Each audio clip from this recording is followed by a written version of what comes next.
Hello there, Dexter fans, and welcome to a brand new episode and season of Dexter Unwrapped, a podcast where we wander into the shadows and unwrap the dark mind of everyone's favorite vigilante serial killer, Dexter Morgan. As always, I'll be your host, Brooke. And I'm Michaela.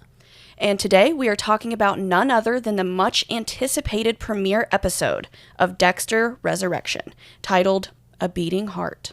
Somebody once told me, you have to go through hell to achieve resurrection. Hallelujah. Thanks for joining us, Spotify and YouTube listeners. We are so excited to dive into a brand new season of Dexter in the big year of 2025. That is insane. There is a lot to talk about with these next two episodes. There really is. Crazy. I'm so geeked. It's so freaking good already. I think I was looking at like Rotten Tomatoes scores 100. 100, yeah. For the premiere, they did incredible. Yeah. I know a lot of people were nervous about it, about where they were going to take it, how they were going to do it. And, you know, when you expand on a show so much, people kind of expect the worst, you know, at this point, I think. But holy shit, these first two episodes, I feel like this season is going to be incredible. I really can't wait. So we've got direction by our alumni, Marco Siega. He directed New Blood. And I think we're also going to get a few episodes directed by Monica Raymond, who was the director for Original Sin. So it's going to be a lot of fun to see those two, you know, kind of joining forces on this brand new Dexter adventure. Our premiere episode here, which is so freaking good, is of course written by Clyde Phillips and Scott Reynolds, the OG, just the kings of Dexter pretty much. Those guys are really responsible for, like, all of this. So thank you to Clyde Phillips and Scott Reynolds. And I'm looking here on Dexter Daily. It says even on IMDb, they've got over a 9. So it's like a 9.3, I think it says, out of 10 for critics and fan ratings, which is a really, really good rating. Are those ratings for the first 4 episodes? I'm pretty sure those ratings are for the first 4. It may be, because I think they let the critics see the first 4. Very jealous. Let's see. Yeah. I know. I'm so jealous of everyone. Shout out to Gareth of Dissecting Dexter. He also got to watch the first 4 episodes. Yes. We love Gareth. So jealous. Shout out to the Dexter Daily guys once again. They got to go to the freaking premiere. So jealous. You know, we're still on the Original Sin season 2 premiere train. Like, we would love to go. We would behave so well. We would just stand there and watch. We would really, really, really love to go to the Dexter Original Sin season 2 premiere. If y'all just want to, I mean, we'll sit in the back. We won't make a sound. But really, though. We also got some news on Angela and Deb, which we kind of figured at this point that neither of them were going to be included in this season. And they did make a statement about, you know, Deborah and Angela Bishop will not be returning. Jennifer Carpenter has 1923. I don't know what. And honestly, it really makes a lot of sense the way that New Blood ended. It makes sense that, like, I feel like they left Deborah left him. You know, Deborah finally abandoned him. She finally let go after so many years of holding on to someone who just, you know. And I feel like they wrapped it up beautifully. The way they did it was perfect, you know. Yeah. So it makes a lot of sense. And also, like we said before, like with Angela, she went through so much. It makes a lot of sense why her and Audrey got the hell out of Dodge. I don't blame her. Hell no. She said, we're even. Yeah. Do not contact me again. And honestly, I'm sure she probably expects him to end up in prison. Because Batista is on his trail now, as we're about to see. And Batista, he's a good cop. And he is a damn fucking bulldog. And I think it was Gareth that mentioned how well Michael C. Hall and David Zayas just, like, slipped back into those roles after it being so long. It's very impressive. I mean, I guess when you play a character for so long, though, it's just kind of like they're still in memory you at that point. Yeah. his iconic red shirt and, Yeah. his his outfit. But we're over here gagging about the episode 3 teaser, which shows Joey Quinn. Desmond Harrington is definitely gonna make. It's probably gonna be small, but he's gonna pop in and be like, "It was self-defense, obviously."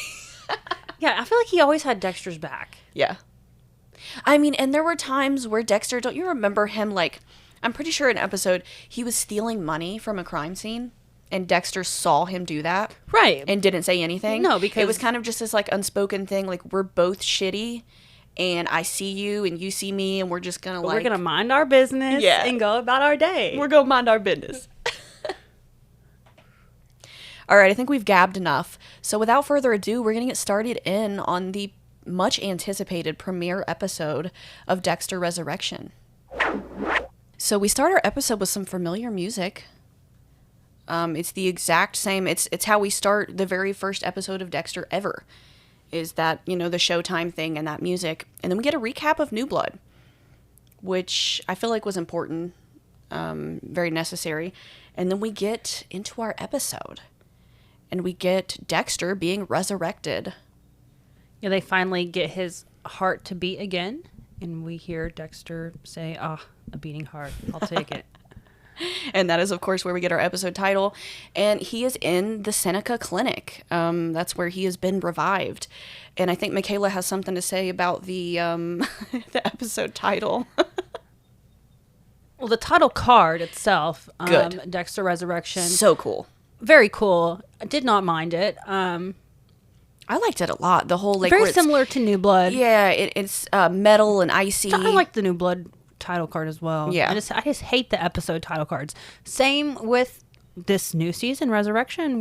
We're back on the those same stylistic choices. I didn't mind this one. I thought it was kind of cool. I don't like it, but that's just a personal preference of mine. It's got, like, snow drifting off of it. I think it was cool. But, we get into our episode, and Dexter has been in a coma for 10 weeks.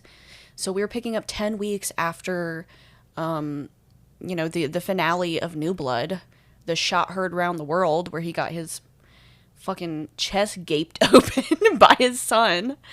And surprisingly, this guy is still alive. He's like, isn't there, like, a Halloween resurrection? Yeah. There definitely is. He's like Michael Myers at this point. Oh, absolutely. Dude cannot die. Love it. Okay, so right off the bat here, I was jumping out my chair. 3 minutes in. 3 minutes in, and we get Trinity. Hello, Dexter Morgan. So good. Absolutely, absolutely crazy. Yeah, this is giving, what is it, A Christmas Carol? When he's visited by I think he makes a comment about it, actually, where he gets visited by all these different ghosts. And the first one is Arthur Mitchell. And, Arthur's kind of talking to him about how things turned up. He's talking about Harrison and blaming him for it and telling him that, his mistake was thinking that he could have it all, that he could be the dark passenger, that he could have this dark passenger, but also have a family. Trinity was horrible. I'm not gonna lie, he cooked on that one, though. If you hadn't thought that you could live the dream, your wife would still be alive. And your son wouldn't have been left to sit in a pool of his own mother's blood, just like you were at the same age. Maybe your precious son wouldn't have become a father killer like me. He is nothing like you.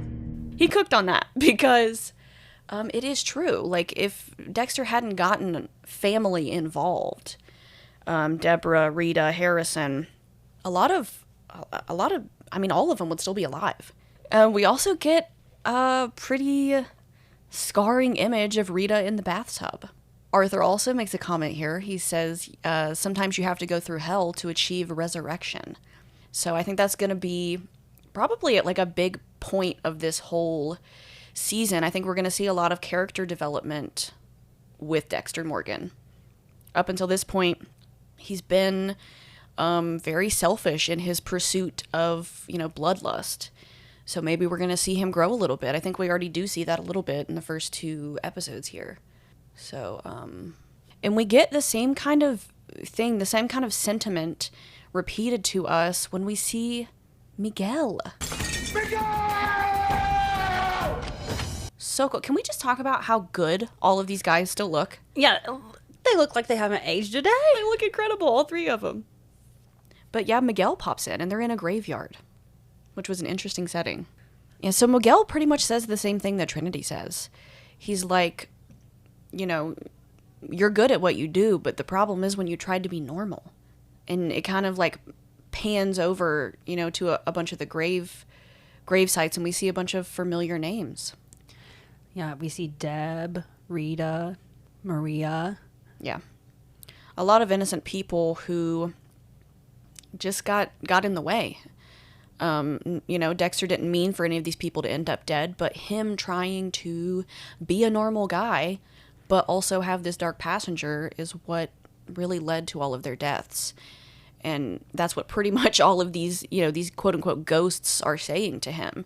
It's what he's experiencing while he's in this coma, is like coming to the realization finally that, I think Miguel even says that his path is a lonely one. He needs to go this alone, pretty much, if he doesn't want to hurt anyone else.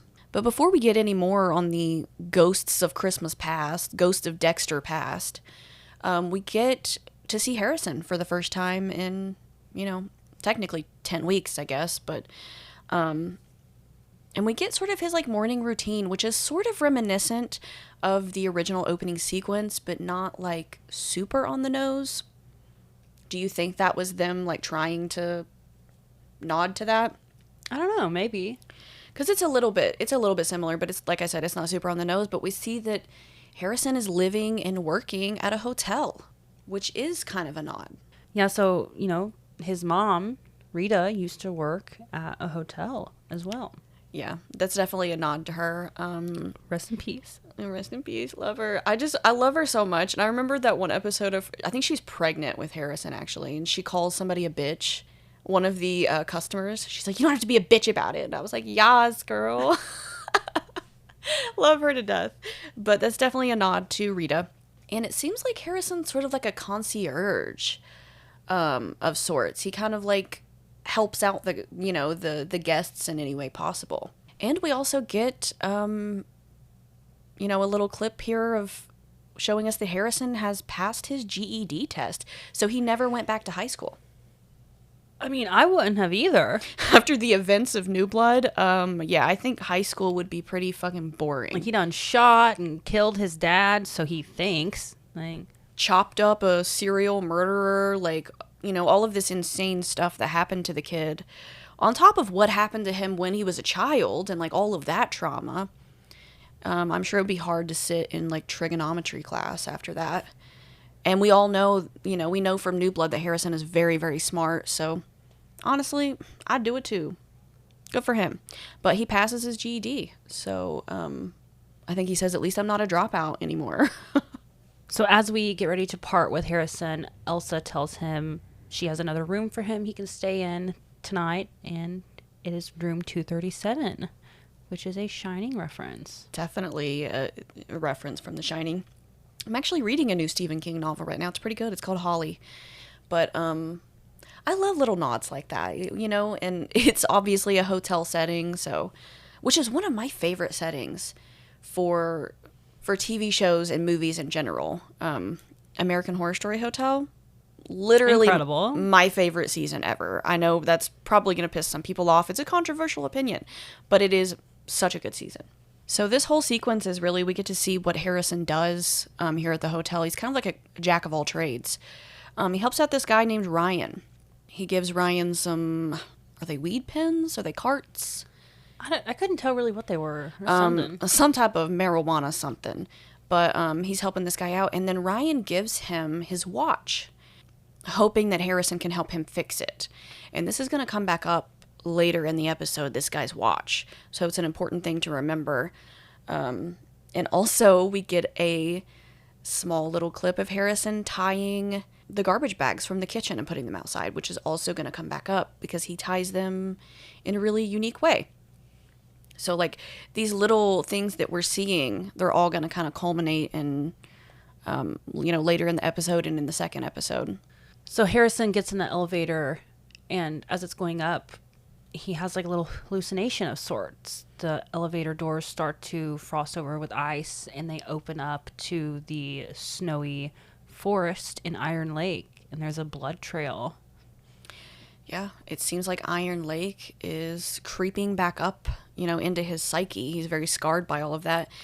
Kind of also could be a Shining reference. I don't know that it is, but do you remember that part where the elevator doors open up and all the blood gushes out? Yes. It's just kind of like when the elevator doors open and all the horror comes out, is kind of what he's seeing. It's like, he's not fully, it's only been 10 weeks. So clearly he is Still very fresh. Yeah. Clearly he is fucking scarred by Iron Lake, and, who can blame the kid? And then, after Harrison helps that couple to their room, he runs into a lady who was lost. She's looking for a conference. She's a blonde girl, and she's going to come back up in this episode too. She's a pretty big part of this episode, and maybe even the season. I'm not sure yet, but they make a comment here about sweets, about desserts. So like you said earlier, I'm wondering if we're going to get some new desserts. I hope so. Yeah, Dexter's gotta bring, especially when we get into like the Avengers part, like Dexter's gotta bring them some sweets. Definitely. We were talking about maybe a new sandwich would be introduced too. We were thinking maybe it's the cheeseburgers, but we'll see. I mean, we did get the Cuban, not yet, but we will. And I think they even mentioned tuna. So I think, is it Teddy that mentions it? Officer Teddy? I think he tells Batista like he really liked tuna. But and now we get back over to Dexter, who is still in the coma. So, when we get back to Dexter, we see another ghost. We see Harry Morgan, the original Harry Morgan. It was nice to see him. Shit, even he looks good. Yeah. All these guys, all of them look great. Considering it's been how long since the original show ended? Over 10 years since the original show ended. And so, he's talking to Harry mostly about Harrison. And Harry is encouraging him to go find Harrison. We get a little clip of the shipping container. So we see young Dexter and Biney in this shipping container. Yeah, we do. And, they're just kind of talking about, like, I think he even blames Harry in this because, like, honestly, it was Harry's fault what happened to Laura Moser. Oh, absolutely. Laura would have never got chopped up if Harry wouldn't have got involved. Which is so crazy to think about. I wonder what type of people Dexter and Brian would have been had their mother not got chainsawed to pieces right in front of them. But we leave with that. Harry encourages him to go find Harrison and to make that connection again. And then it seems like Dexter wakes up and we see like a figure behind the hospital curtain. So that curtain gets pulled back and we see James Stokes. I came up out the chair. Hello? Is anyone there? Surprise, motherfucker. So good. I'm so glad they didn't take it too seriously and they put that in there. I feel like it was so necessary. So pretty much James is there to tell him the same thing as, all the other ghosts that... He's telling Dexter, there is a tiny, tiny kernel of good inside of you. Which is crazy. Which is crazy. And I think he says here at one point, he's like, this is a conversation that needs to happen. And I feel like that is so true. Because, I mean, the way that James died in the second season. And, that one was hard as a Dexter viewer because James Stokes was innocent. And no, Dexter didn't kill him, but like everybody else, Dexter got him killed. And so I do think like the reckoning with James Stokes was absolutely something that needed to happen. And I'm glad that they put that in here. And so James is encouraging him to go find Harrison. Or if he doesn't go to his son, then he really is some creep motherfucker. So it seems like, Dexter's going to get up out of here and he's going to go find his son, but not before we get finally our face-to-face with Angel, with Angel Batista. Yeah, it has been long enough. Seriously. We thought it was going to happen in New Blood. We did not get the payoff for that. But here we are, Dexter Resurrection 2025, baby, and we are finally getting it. Okay, so we finally get Dexter actually awakening now from his 10-week coma. Yeah, he asked the doctor, like, how close was I to dying? Well, considering you were dead, sir. Yeah, the doctor's like, well, good thing you got shot in the snow and the cold. It slowed the blood loss. Yeah. I think he says, if it had been summer, you'd be deader than my last marriage. Which makes a lot of sense. It's something we had theorized, a lot of people had theorized, is it was so cold out there that Dexter didn't die, which is absolutely insane. I mean, it does make sense, and like, but like we know, like the end of New Blood was supposed to be it. Yeah, but thankfully, Mike C. Hall, we Yeah. love you, buddy. he was like, I can't be dead. And I get it. Like, I mean, he spent so much time in the skin of this character. I can totally understand being like, hey, actually, can I not be dead? I totally get that. So we see Dexter has awoken. He's got some, a little bit of a struggle ahead of him. When you are in a coma for 10 weeks, you lose all kinds of muscle mass and strength. So we're going to get to see him, which is an interesting aspect of it, struggling to get back to where he was physically. But before we see any of that, we get back over to Harrison at the Empire Hotel. So Harrison runs in, to the guy before, Ryan, the guy that he had gotten him some, like weed carts or something. And Ryan has a completely different girl on his arm now. It is the blonde girl from before who's there for a conference. And she does not look like she is in this world. She has clearly been drugged or something. Yeah, and Harrison immediately is not okay with that. He clocks that shit. He's like, I know this is not your wife. And the guy, shoves like a bunch of hundreds into his chest. He says, be a good boy. Ooh! I would crash out right then and there. And Harrison just about does. Harrison tries to, leave it alone. He's like, it's not my problem. I can't get involved in this. But then he hears the girl from inside the hotel room kind of like protesting and saying no. And that just triggers something in him, and he bursts into the hotel room. Can we talk about this red lighting? Yeah, ooh, I like it a lot. It's so good. It reminds me a lot of the very first episode of Dexter ever. A lot of red lighting. I think it really just resembles that bloodlust, that dark passenger, anger, a bunch of different things like, and I knew immediately when I saw this red light, I was like, Harrison is about to kill this guy. And I'm so ready for it. I think that was one of our things on our bingo card too. We knocked off a lot in these first 2 episodes. Yeah, crazy. I want to say like 5 or 6, maybe even 7 squares we knocked off in these first 2 episodes. So we might get a full card by the end of the season. Who knows? So I think Harrison really tried to take the high road in this one. He's like, look, just let me take this girl. I think her name's Shauna. Let me take her back to her room and we can pretend like this never happened. But of course, this guy Ryan, he's a rapist and a fucking asshole. So he pushes Harrison and this like battle ensues. Michaela was like, damn, the way he just picked him up. Yeah, like, okay, Harrison, you got some moves. He's got muscles in this season. I was like, dang. And I mean, he did wrestle in the last season, so that was like kind of like a wrestling move. But they just pretty much, fight, and Harrison gets the better of him. And I don't think Harrison was going to kill him until Ryan says, Bitch out of here if you want. You dumbass. There's plenty more where she came from. There's always more. she, pretty much... Like, it's fine. I'll just find another one. Yeah, just insinuating, like, you can take her back to your room, but I'm going to keep raping people. Is pretty much what he just said to Harrison. And so that is when Harrison decides, something clicks within him, and he's like, yeah, you know what? This guy's got to go. We get a little flashback of all the people that Kurt had. Yes. All the women that Kurt had locked up in his bunker.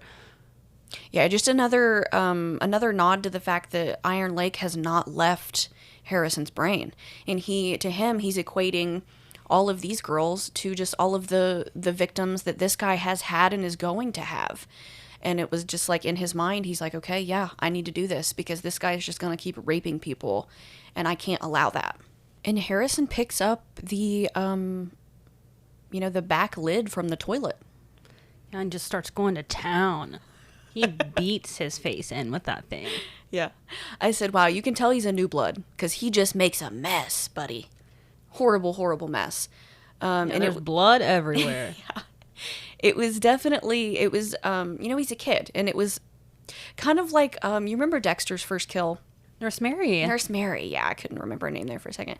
But they're just sloppy when they're young. He hasn't learned it yet. And that was full of rage and passion. And it was so much more about justice than it was just like feeding that dark passenger, I think. So he did it just purely and emotionally. And he looks very like startled afterwards. He's like, oh my God, I just did that. Yeah, I think I would be too. Yeah, he's like, I just bashed this guy's brains in. But then quickly he gets to work, much like his father. He doesn't waste a second. So Harrison first grabs Shauna and takes her to her room and puts her in her bed like a sweet young boy. What a sweetheart. Yeah, very kind. He even takes her shoes off and stuff. And then he hits up the salon and spa and he mixes a few of their chemicals together to make some type of cleaning solution that is hopefully going to cover up the blood. Smart kid. Yeah, we see him grabbing a bunch of different chemicals. He grabs a new shower curtain, a new lid for the toilet. He's like, I gotta make sure everything is covered. He's really trying to cover his tracks here. And then as he starts, getting this body ready and everything, we get this song called The Big Bad Wolf, which to me is just there's a lot of wolf references, a lot of full moon references. And I mentioned this in the New Blood series too. I think it makes a good comment about the cycle of a serial killer and how... Yeah, the first 2 episodes also premiered on a full moon this which is year. Crazy. I thought it was those are just really cool. I'm sure they didn't plan that, but that's really cool. And I think this song was a good little nod to that as well. And so then we get this little montage of Harrison packing up old Ryan. So Harrison puts him on one of those, like, what would you even call it? A food cart? Yeah. And wheels him down to the kitchen, which is crazy, but honestly, it is the best place in the hotel to chop up a body, I would think. He puts him on, the stainless steel slab, and we get sort of side-by-side clips from New Blood, from Kurt's death, and we get Dexter explaining to him how to do this, which I loved so much. It's like, he's instructing him. He's doing this for the first time by himself. And we see Harrison put on an apron here. Ooh. He gloves up. Hell yeah. So good. He tells him to take off the clothes because the clothes are hard to cut through. And we get, it is intense. It is uncensored. The shot of him chopping off Ryan's head. He's just hacking, going to town. We don't really see like the actual chopping up of the bodies. Like you said, I think Kurt was really the first time. Yeah, seeing Kurt get sawed up like that was crazy. I think that was why it was so disturbing to see Laura Moser chopped up like that too. Yeah. Because we just don't get a whole lot of that gore in the original show. But they did not hold back in this episode. Nope. They said you're going to see it all. You're going to see it for what it is. And it's very bloody and very messy. And we see Harrison makes a little bit of a mistake. He, he pulls back the cleaver and he doesn't account for the blood spatter. He does get a little drop on the ceiling, which he doesn't even notice. Yeah, he completely misses it. He does everything else right, though. He cleans up pretty well. He uses the correct chemicals. He cuts Ryan into 9 pieces, like Dexter's told him to. And he puts them in, the black trash bags. And I love how he just puts them out on the... Yeah, he just tosses them out there with the other ones. Like, so here's the trash. Yeah, so Harrison disposes of this guy with the sanitation crew, which kind of puts us in mind of Original Sin. I think Dexter very sloppily puts a body into a dumpster in Original Sin. And that did not go very well for him. Love his heart, man. And he's sick over it, Harrison is. Like, this is something that he is not used to. He's like, I just murdered and chopped someone up and threw them in the dumpster. And he pukes all over the sidewalk, love his heart. I think any normal person would. But then we get back over to Dexter, who is still in the Seneca clinic, and he is trying to relearn how to walk and, get himself physically to where he once was before he takes off after old Harrison. So Dexter gets back into his room, after his PT, and we get an old friend. We get Sheriff Teddy. Yeah, he comes in and he says, Angela, after everything, Angela and Audrey decided to leave town, and I am now acting sheriff. Good for him. I mean, it's because Logan died and Angela left.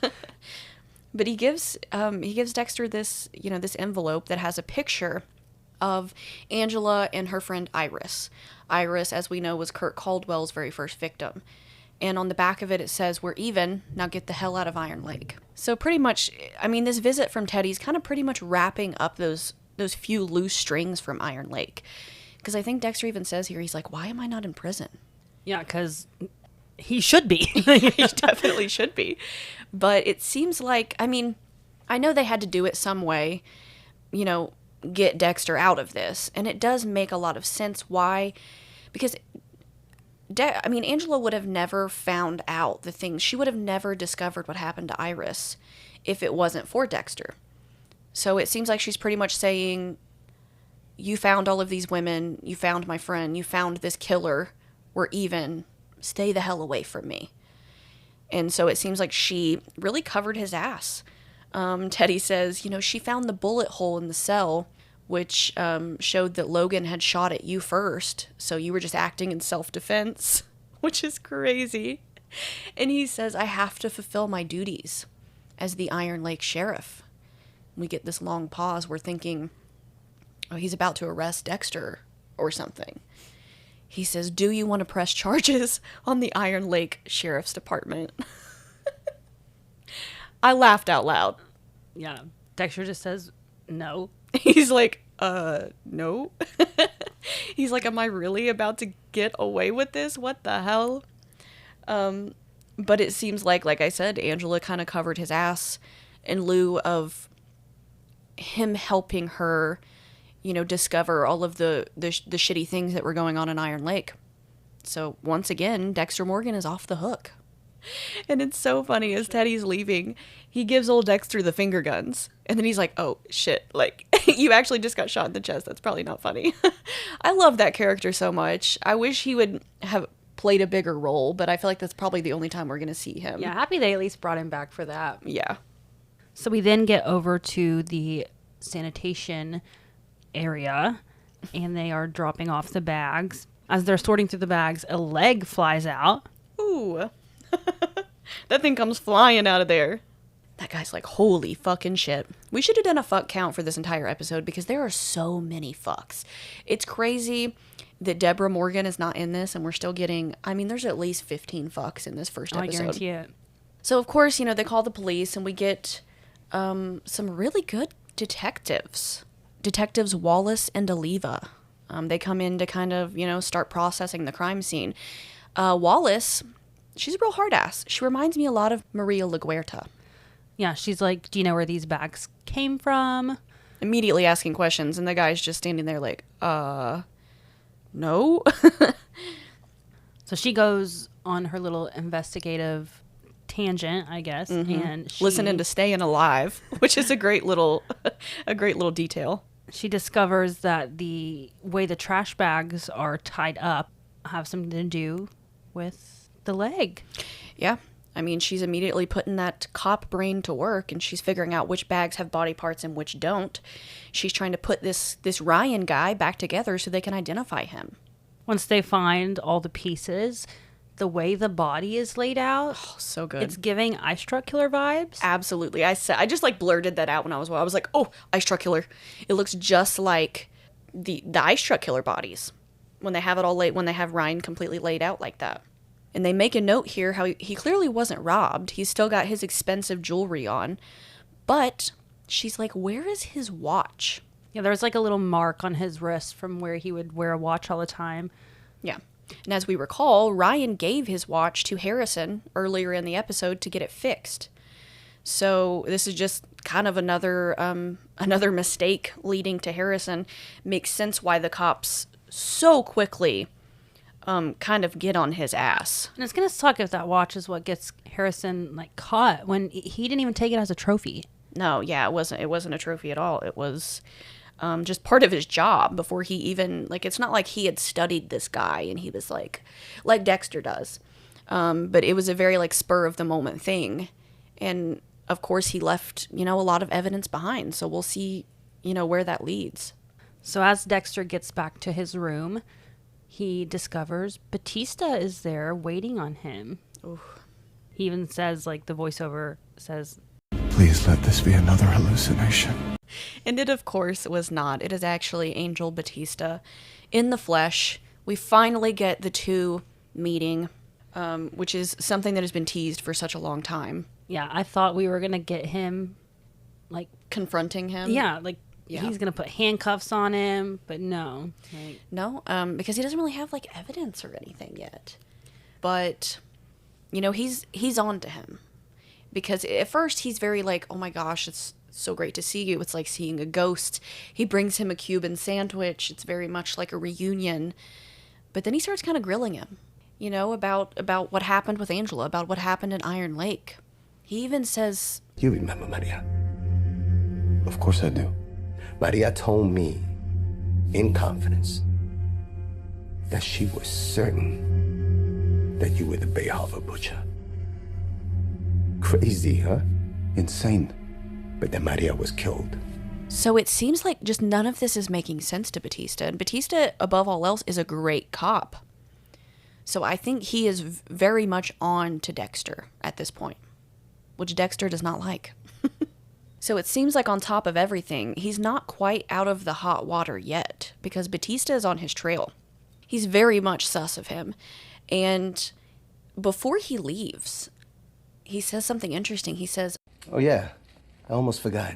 I got some good news. Lay it on me. You're officially alive. After your shipwreck, I was the one that filled out your death certificate. When I heard you were alive, thought it fitting that Dexter Morgan be legally resurrected. he's like, you can be Dexter Morgan again. oh, Dexter Morgan is back, baby. He has been resurrected, bitch. And Batista says, you can vote now, or you can go get your license, or you can like just resume your life. But the inner voice says, or maybe it's because you can't prosecute someone who's dead. Which was my exact thought. I was like, no, he wants him alive so he can take this guy to court, because I think Batista at this point truly probably does believe that Dexter was and is the Bay Harbor butcher, and probably had something to do with Maria LaGuerta's death, which I think is what is driving him above all else. Absolutely, yeah. I don't really think he gives a damn about any of the other stuff except Maria. So after Batista leaves, we get back over to Harrison, who's at work at the Empire Hotel, and he is doing something very serial killery. He is returning to the crime scene. Yeah, the detectives have gotten to work and are investigating, and Harrison is trying to get a little peek as to what's going on. Yeah, and he does it very ungracefully. But we hear Detective Wallace say, I want a complete luminal examination of this whole room. So it's checking for the presence of blood, because they think something may have went down in that room. And Harrison's outside. He's kind of like fiddling with one of the food carts. I think he makes a huge ruckus, a noise, and gets himself sort of on the radar of these detectives. They're like, who is that? Which was just another silly, goofy little mistake for him to make. So we get back over to Dexter at the Seneca Clinic. The guy across from him, Norm Blacksnake, I think was his name. Yeah. He ends up passing away. Dexter at first thinks it's him. He grabs his chest. When he hears the noise, he's like, oh God, he thought he was dying. But Norm passes away, and then Dexter goes back to PT, and he's laying down, and I think the nurse that's helping him, she's like, relax a little bit, like you're tense. He makes a comment here. He's like, I'm sorry, I'm not used to being on a table. It probably is a little bit of like, he's put so many people on a table and chopped them up. For him to be laying on the table, it's probably a little creepy. Yeah. And here is where she starts talking to him about Kurt Caldwell. And she even mentions a horrific murder that she heard about on the news that happened in New York City.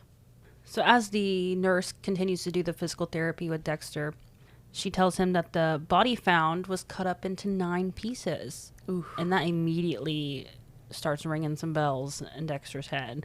He's like, I taught Harrison how to cut up a body into 9 pieces when he saw me kill saw me kill Kurt. Yeah. That definitely put up a red flag in his head. Because, I mean, the coincidences... He's like, this can't be a coincidence. He's like, I showed Harrison how to do this. It's in New York City, and the victim is someone who raped people, I mean, consistently, pretty much. He's like, the guy, it's not far from here, about 4 hours away. The guy was cut up into 9 pieces, and he's a piece of shit. Sounds to me like maybe Harrison is doing some work up in NYC. Yeah, Harry pops up here, and he's like, well, he's following the code. Yeah, I mean, makes sense. So Dexter immediately goes into dad mode.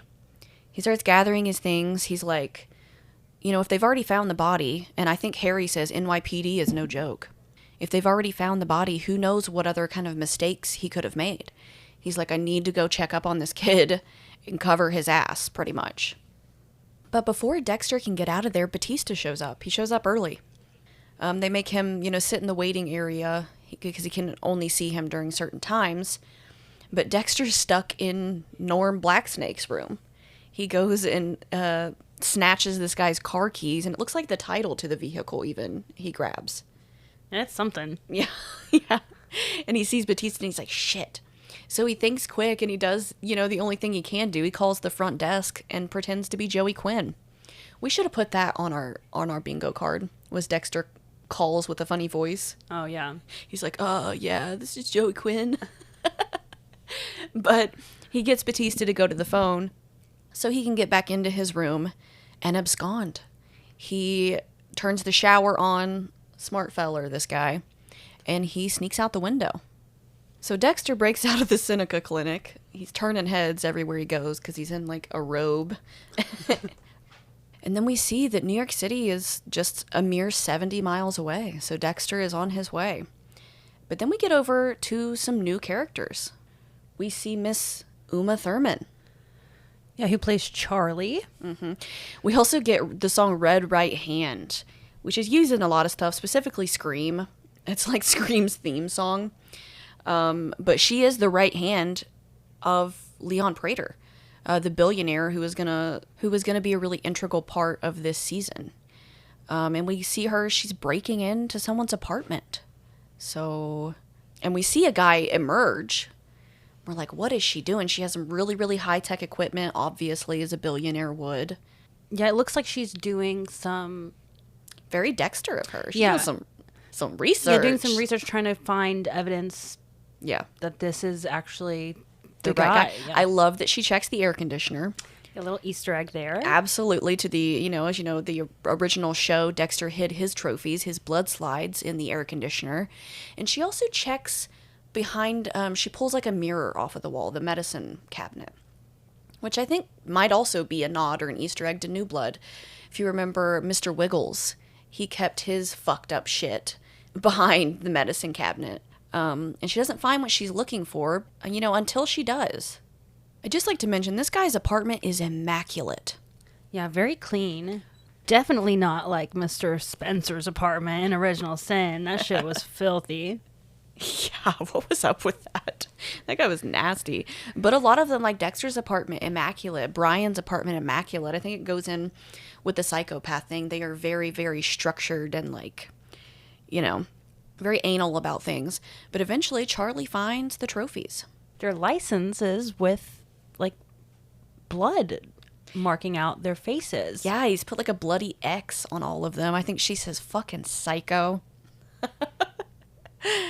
He's taken, like, the driver's licenses of everyone he's killed. He is a rideshare killer. We don't really know that yet, but it makes a lot of sense once we figure out what he's doing, why he takes people's licenses as trophies. But she delivers him a little package. It is like a case with a ton of money in it, at least like 50 grand, and an envelope, which we can only assume is some sort of invitation from Leon Prater. Yeah, I'm very excited to get into all of that. Yeah, me too. And like we were just talking, and like, are we gonna see Dexter in this guy's apartment? Is this how Dexter is gonna discover Leon Prater? We'll see. I'm really excited to see where that goes. And so finally, at the end of our episode, Dexter has made it to New York City. At last. Yeah, he discovers Harrison, and he says, I could cry. Then he's like, wait, actually, I can't cry. Damn it. Yeah, we've never seen Dexter cry. He is not a crier, that is for sure. But he's very relieved to see his son. And, you know, thus far, this episode and the next episode, he's kind of just keeping an eye on him. We haven't really seen any type of reunion yet between the two. And then, you know, that's the end of our episode. Our very first premiere episode of Dexter Resurrection. Love the end credits. Yeah, the end on credits this are one. really good. It's flashes of Iron Lake. Yeah. And it's almost like a film reel type deal. Yeah. So yeah. Awesome. I mean, it's been a long time coming, man. Like it when we heard about this, it felt like it was so far away, but now we're like doing it. It's Yeah. crazy. Never expected Dexter was gonna be Resurrected. resurrected. Yeah. I know, this episode was so good. Like we said, it has really great ratings on IMDb and Rotten Tomatoes. Thank God. What would you rate this episode? Oh, I freaking loved it. I give it a 10, honestly. Really? Yeah. Damn. Yeah, she's like, I that's didn't a have 10. anything bad Anything to say negative. about it. Yeah. I was thinking a 9. Just my gut instinct. I really, really enjoyed it. Getting to see Trinity and Miguel and Dokes just sold it for me. Like, Yeah, absolutely. really wish they would have kept them a secret, Yeah. because that would have just been much more crazy to see live. Hell yeah. But Can you imagine if they'd not mentioned any of that in like a 5-minute period? I know, literally the first 15 minutes of the show. Yeah. Like, We get Miguel, Arthur Mitchell, and James Dokes. People would have been crawling out of their skin. I think they executed it very well. Yeah, absolutely. They did keep the stylistic choices from New Blood, you know, the end credits. And I liked the title card. I thought it was cool. I know we don't get a theme song or anything, but it doesn't really bother me that much. Yeah, at least maybe they'll keep that theme with Original Sin. And I don't mind that it changes. It seems like it's going to change every episode. Yeah, the title cards were crazy. We'll talk about the next one next episode. Yeah. We knocked off quite a few things on our bingo card for these first 2 episodes. We're going to post that soon. And I feel like we're going to get a bingo 3rd, 4th episode. Also, soundtrack for this episode and the second episode, so good. So many bops. They spent a lot of money on music. Yeah, between New Blood and this one, they have a big music budget. Yeah, for sure. All right. Well, I think that does it for today's episode of Dexter Unwrapped. Remember, you guys can follow us on Twitter, TikTok, Instagram, X. We're on all of those at Dexter Unwrapped, especially Instagram. And you guys can subscribe on YouTube, which we have not posted our New Blood series fully on there yet. We're going to get on that. And we'll be posting this one as well on YouTube. And once again, thank you guys so much for tuning in to our recap of episode 1 of Dexter Resurrection. And we'll be back right after this one to cover episode 2, which is titled Camera Shy. And then we'll be back next week to cover episode 3, which is called Backseat Driver. Once again, I'm Brooke. And I'm Michaela. And until next time, stay safe and keep that dark passenger in check.